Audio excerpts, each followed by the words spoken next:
Très bien. Non, très bien. Bonjour à toutes et à tous. Bienvenue dans notre chaîne SGO Technical avec vous, Aeski Salem de l'Université de Blida, Algérie, pour la chaîne S Géotechnical. Bienvenue dans le premier cours de mécanique des sols. Alors, dans ce premier cours, nous allons, Inch'Allah, voir euh, les éléments de base de la mécanique des sols. Mais on va, dans ce chapitre-là, dans cette première vidéo, on va plutôt euh, voir, comprendre et appliquer les propriétés physiques du sol. Voilà, c'est vraiment la base de chez base de la mécanique des sols. On va commencer tout d'abord par les éléments de base. Ah, attendez. Avant de commencer, je vous demande je vous demande de vous abonner à notre chaîne YouTube SGO Technical. Abonnez-vous, likez les vidéos, likez cette vidéo, les vidéos qui vont venir. Allez, on va conserver le jeu. Très bien. Donc, likez cette vidéo, les vidéos qui vont venir. Activez la cloche pour avoir, pour que toutes les nouveautés qui vont arriver, euh, euh, vous allez les recevoir en notification. Laissez un commentaire de soutien. Même si vous avez des questions, posez des questions. N'hésitez pas à poser des questions. Je suis disponible à y répondre. Inch'Allah. Ok, très bien. Donc, on va commencer. Alors, on va commencer par l'élément de base de la mécanique des sols. Alors, tout d'abord, il faut comprendre que euh, le sol, en fait, on appelle, j'aime bien le définir comme le squelette granulaire. Il est défini comme étant le squelette granulaire. Alors, c'est quoi le squelette granulaire? C'est comme le squelette d'un être humain. Il est composé de plusieurs os. Voilà. Pour faire plus simple. Le sol, c'est pareil. En fait, il est composé de quoi? De solide, d'eau et d'air. Voilà, c'est ça. Le squelette granulaire. Très bien. Donc, ça veut dire quoi? Il est composé d'air, de l'air, du liquide, de l'eau et du solide, qui sont les grains solides que vous voyez ici en marron. Ok? Très bien. Donc, pour faire plus simple, pour schématiser et avoir un schéma plus simple de ce squelette granulaire, on va passer par là. Regardez, hein. C'est la même chose, c'est presque la même représentation. On a l'air, on a l'eau et on a le solide, qui sont les grains. Ok? Et ça, c'est ce qu'on appelle en fait dans la mécanique des sols les phases du sol. En fait, le sol, en général, je dis bien en général, il a trois phases. Une phase solide, une phase liquide, qui est l'eau, et une phase gazeuse, qui est l'air. Après, par exemple, pour un sol sec, il n'y a que les grains solides et il y a de l'air. Donc, il y a deux phases. Vous voyez? Très bien. Donc, mais grosso modo, il y a trois phases. Très bien. Ensuite, très important, les notions de base, on va bien les assimiler, comme ça on va les appliquer. Comme ça, quand on ira au prochain chapitre, Inch'Allah, on n'aura pas de soucis. Ok? Très bien. Alors, on va tous se mettre d'accord dès maintenant que ce soit ce solide, ce liquide ou bien cet air, là, cette phase gazeuse, ils ont un poids, ils ont un volume. C'est logique. C'est logique. Ils ont un poids, ils ont un volume. Ils ont un poids et ils occupent un volume. Donc, on va commencer à décortiquer un paramètre par un. Regardez. Alors, pour ce qui est du solide ou bien des grains solides, qu'est-ce qu'on a? Le poids WS, weight solide. Ok? Weight, c'est le poids en anglais des grains solides. S, c'est solide. Ok? Très important. Ensuite, ces grains solides, ils occupent un volume quoi? Un volume VS. Volume des grains solides. Très bien. On passe maintenant à l'eau. L'eau, qu'est-ce qu'on a? WW, le poids de l'eau. Et même chose, il a un poids, c'est logique, et il occupe un volume donné. C'est normal. Si on prend un récipient et on verse de l'eau, cette eau va occuper un volume dans le récipient. Très bien. Donc le volume d'eau, c'est VW. Le W, c'est water en anglais. Ok, très bien. Pour ce qui est de l'air, alors l'air, en fait, il n'a pas de poids. Il n'a pas de poids, il ne pèse pas. Par contre, il occupe un volume. Dans une pièce donnée, il y a de l'air. Ok? Très bien. Donc le volume, en fait, c'est VA. Excellent. Ça, c'est pour commencer. Ça.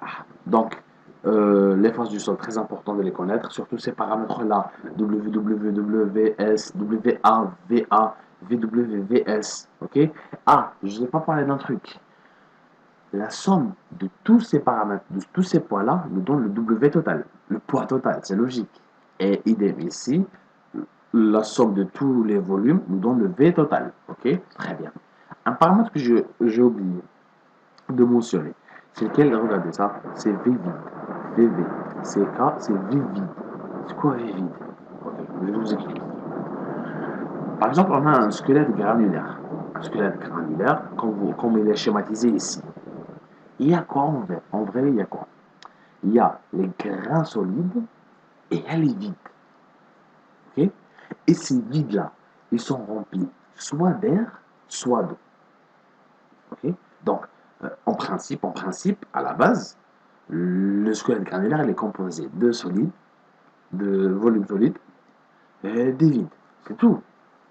Ok? Et ces vides-là sont soit remplis d'air, soit remplis d'eau. Soit les deux. Soit remplis d'air et d'eau. Ok? Très bien. Ça, c'est très important. Donc, le VA plus VW nous donne V vide. Très bien. Maintenant, on va passer, deuxièmement, aux notions de poids volumique. Ok?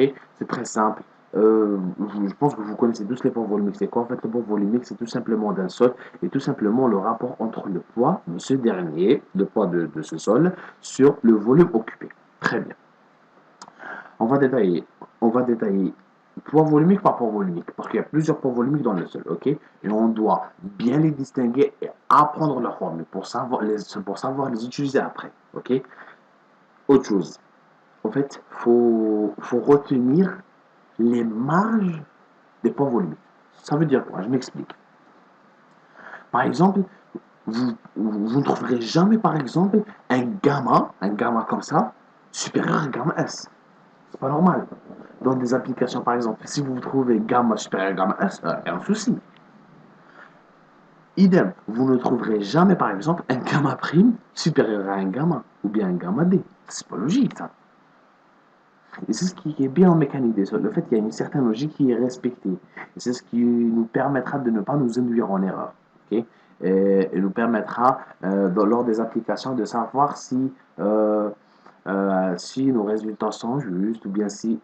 C'est pas qu'ils sont justes, mais si on est dans la logique, on est juste en train de faire du n'importe quoi. Vous voyez, très bien. Il y a même des marges pour des sols, par exemple, pour les sables, pour les argiles, pour les limons. Il y a des marges. Vous voyez, donc ils sont standards, ils sont connus, ils ont été utilisés, réutilisés, étudiés, réétudiés. Donc, il y a des marges, des tableaux qu'on verra après dans ce chapitre, Inch'Allah. Vous allez voir, vous inquiétez pas. Donc, très bien. On va commencer par le premier, le poids volumique des grains solides, le gamma S. En fait, le poids volumique des grains solides gamma S, il est égal à quoi? Au poids des grains solides sur le volume des grains solides. Voilà, c'est simple. Donc, ça veut dire, si on revient ici, le gamma S est égal à quoi? Il est égal au poids des grains solides sur le volume des grains solides. Voilà. Ça, c'est le gamma S. Très bien. Ensuite, qu'est-ce qu'on a? Le poids volumique total, le gamma. Alors, il y a deux options. Pour ce gamma-là, il y a deux options. Comme ça, vous n'allez pas vous induire en erreur. Il y a deux options. Le gamma. Quand on vous pose le gamma, ce gamma, il peut soit être humide, soit être gamma saturé. Donc, par exemple, dans des références, vous allez par exemple trouver gamma H, ça veut dire gamma humide. Ou bien vous allez trouver gamma sat, ça veut dire gamma saturé. Ok? Mais ce point volumique, soit il est humide, soit il est saturé. Il dépend de quoi? Il dépend euh, de l'état hydrique du sol. Ça veut dire, est-ce que le sol est complètement livide, hein, je parle bien livide, est-ce que les vides sont complètement remplis d'eau ou bien elles sont partiellement remplies d'eau? Vous imaginez si toutes les vides, elles sont remplies d'eau. On va dire que notre sol, il est saturé.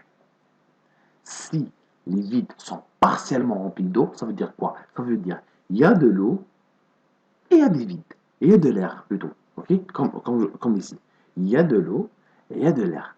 Dans ce cas-là, on dira qu'on est en présence d'un sol humide. Et le troisième cas, c'est quoi? C'est en fait, on n'aura pas d'eau du tout. Et vous imaginez, il n'y a pas ici, il n'y a pas d'eau. Par exemple, comme dans le désert. C'est très sec, c'est aride. Il fait chaud toute l'année, par exemple. Il n'y a pas de pluie. Il n'y a que du solide et de l'air. Rien dans le sol. C'est sec. Ok? Donc on dira que c'est sec. S'il y a les deux, on dira que c'est humide. Et si tous ces vides-là, ce volume des vides, il est rempli que d'eau, on dira qu'il est saturé. Ok? Donc, ce poids volumique total, il peut être soit humide, soit saturé. Ok? Pour ce qui est du poids volumique sec, on est là, gamma D. Ok? Pour ne pas être induit en erreur. Enfin, donc, le gamma, c'est tout simplement le W sur V. Quand on ne vous met pas d'indice ici, ça veut dire W total ou bien V total. Ok, très bien. Donc, c'est le poids total sur le volume total. Pour ce qui est du poids volumique sec gamma D, le gamma D est égal à quoi? À WS, à gamma S plutôt, sur le volume total. Ok? Donc ça, c'est une formule, comme je vous l'avais dit euh, juste maintenant. En fait, il y a trois états. Donc soit saturé, soit humide, soit sec. Si vous voyez bien, les deux là, les deux premiers, saturé et humide, ils sont ici. Voilà, ce paramètre-là. Le troisième, c'est plutôt celui-là. C'est le gamma D. Vous voyez? Le sec. Donc, on aurait pu le mettre avec celui-là, sans problème. Et on aurait pu avoir le poids total sur le volume total. Mais vous allez me dire, alors c'est pourquoi c'est gamma S? Mais réfléchissez bien. Si on revient vers ce diagramme de phase, s'il n'y avait pas d'eau, sec, ça veut dire quoi? Il n'y a pas d'eau. Imaginez qu'il n'y a pas ça. VW, il n'y a pas de VW. Ou plutôt, on vient par là, c'est mieux, pour les poids. Il n'y a pas de WW. Celui-là est égal à zéro. Et le WA, déjà de base, il est égal à zéro. Si ça égale à zéro et ça égale à zéro, donc ça veut dire quoi? Que le W total, il est égal à quoi? Il est égal à quoi? Il est égal à WS. Vous voyez? Donc on aurait pu, dans cette formule-là, remplacer le WS par le W total. Et on se retrouvera ici. Vous voyez? Très bien. Pour ce qui est du poids volumique déjaugé, pour ce qui est du poids volumique déjaugé, je vais pas parler maintenant du poids volumique déjaugé. Il y a une autre diapo où on va bien expliquer le poids volumique déjaugé. Vous allez bien comprendre le principe du poids volumique déjaugé. Déjà, premièrement, il faut qu'on se mette d'accord que on parle de poids volumique déjaugé que dans les sols saturés. Un sol humide ne peut pas être, ses grains ne peuvent pas être déjaugés. Ok? Alors là, un sol sec. Okay. Mais on parlera de cette notion de déjauger plus tard. Très bien. Donc, la formule est très simple. Gamma prime, elle est égale à gamma total moins gamma W. Vous voyez, quand vous entendez le mot déjauger, déjauger, ça veut dire c'est comme si on avait enlevé de l'eau. C'est dans la tête, tu vois. C'est comme si on avait enlevé quelque chose. Vous voyez? Donc, ici, regardez, gamma prime est égal à quoi? Au poids volumique total, moins on enlève le poids volumique de l'eau. Vous voyez à peu près l'idée. Donc, mais je préfère en parler dans une prochaine diapo où il est bien expliqué le poids volumique des objets. Très bien. Et enfin, le poids volumique de l'eau, le gamma W. Le gamma W, c'est simple, c'est WW sur VW. Il est égal à 9,81 km par mètre cube. Et souvent, on le prend égal à 10. OK? Très bien. Donc, dans les applications ou bien même dans les trucs, le gamma W en généralement, c'est connu, c'est 10, sans qu'on vous le donne. Et le poids volumique des grains solides aussi, en principe, c'est une donnée. Ok? En principe, c'est une donnée. Est égal à 26,5, 27, ok? Des fois 26. Mais, mais pour ne pas apprendre, ok? On n'est pas en histoire géo ici. On va expliquer plus tard comment avoir ce poids volumique des grains solides au laboratoire. Ça, c'est très important de savoir comment obtenir le poids volumique des grains solides au laboratoire. Très bien. On passe maintenant à la troisième diapo qui est le poids et la masse volumique. Très bien. Donc, il faut faire la différence entre un poids volumique et une masse volumique. C'est pas la même chose. Ok? Donc, déjà, le poids volumique, son symbole c'est gamma. Et le rapport du poids sur un volume donné. Très bien. Par contre, la masse volumique, rho, est le rapport de la masse sur un volume. Donc ça, Ça, c'est le poids sur le volume, et là, c'est la masse sur le volume. Ok. Donc, c'est pas la même chose, faut faire très attention. Mais il y a, il y a un rapport entre ces deux-là, entre le gamma et le rho. Le rapport, il est très très simple là. Donc, regardez, le rapport, il est là. Gamma est égal à quoi? W sur V. Rho, il est égal à quoi? M sur V. Très bien. La relation entre les deux, c'est quoi? Regardez bien. En fait, le poids, il est égal à la masse fois la gravité, fois G. Ok? Voyez, voilà la relation. C'est W égale M fois G. Dans les numéros ici, regardez, on a M et on a W. Donc ça veut dire quoi? On peut, par le W ici, on peut le remplacer par 1 fois G. Ici, on peut remplacer par 1 fois G. Qu'est-ce qu'on peut déduire? On peut déduire que le gamma, il est égal à ρ fois G. Ok? Et ça, c'est très important. Cette formule-là, elle est très importante. Gamma est égal à ρ fois G. Donc, si vous avez une masse volumique, vous la multipliez par 10, vous obtenez le poids volumique. Il faut faire très très attention aux unités. Ça, c'est très très important. Ok? Pour, par exemple, ici, pour obtenir, par exemple, le gamma, c'est généralement en newton, kilonewton, et le rho, c'est en kilogramme, gramme, par mètre cube. Et le gamma, il est en généralement en newton, kilonewton, par mètre cube. Des fois par centimètre cube. Bref, en généralement, c'est par mètre cube. Donc, il faut faire très très attention. De quoi? Par exemple, si le gamma, il est en kilogrammes par mètre cube, quand on le multiplie par la gravité qui est 10, là, on aura le gamma en newton. Donc, si c'est kilogramme, si l'euro est en kilogrammes, et vous multipliez par 10, vous allez obtenir le gamma en newton. Okay? Ça, c'est de base. Donc ça, il faut bien retenir ça. Que si on a le gamma, l'euro en kilogrammes, on multiplie par la gravité 10, on obtient le gamma en newton, bien sûr par mètre cube. Hein. N'oubliez pas le sur le mètre cube. Très bien, donc ça, c'est la différence entre un poids volumique et la masse volumique. Très bien. On passe maintenant à la densité relative. Voilà, densité relative qu'on va beaucoup rencontrer en géotechnique. Ok, donc là, pour ce qui est de la densité relative, elle est soit dr, soit gs. Dr, c'est en français, gs, c'est en anglais, c'est Specific Gravity. Elle est égale à quoi? C'est tout simplement gamma S sur gamma W. Gamma W qui est égal à 10. C'est bon? Déjà, on commence à se familiariser. Vous voyez? Très bien. Donc là, comme je vous l'avais dit tout à l'heure, en fait, il y a des marges dans la MDS, surtout par exemple ici pour la densité relative. Ok? Il y a des marges. Il y a des seuils qui sont connus. Ok? Donc par exemple, vous voyez ici par exemple l'argile. Ça, c'est de l'argile par exemple.